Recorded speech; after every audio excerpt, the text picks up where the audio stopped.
heard somebody wanted to name their kid Atlas, playing the name game. Well, we already have an atlas. It's all over the earth, just like the angels in the outfield. I learned about the Druids when I was a kid, and the Stonehenge. Ooh, that's a mystery. You can learn about it, research it. The wheels of justice, they turn slow, but they still turn, just like the earth. And I think about it and I say, we already have an atlas. So we don't have any sellers selling out history. Now when you think about that, you go, what is an atlas? It's a map.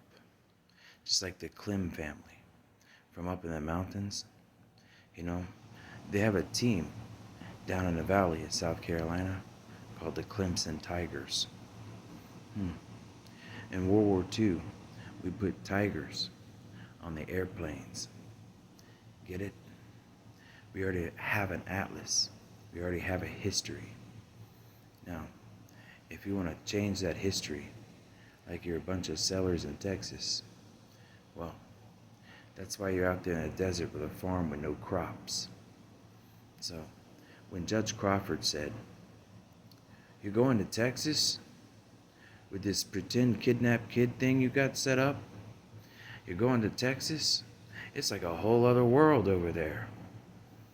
Because they sent you to the desert because you were trying to create a whole other world in the United States. So I want to tell you a little bit about the intelligence community.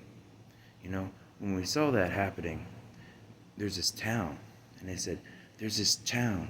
They got their own fire department, their own police force, their own everything. And it's for sale. You can purchase it. It was in Florida. They were like, look, we got this town in Florida. It's a community. They got their own fire department, their own police department, their own judges, their own everything. And it's for sale. You can buy it. Because America's not for sale. So they took that little community and they moved it over there in the desert of Texas so you could learn from those Spanish angels, because it's a big continent and we already have an atlas. You want to know why social services came in and took that kid when you named it Atlas?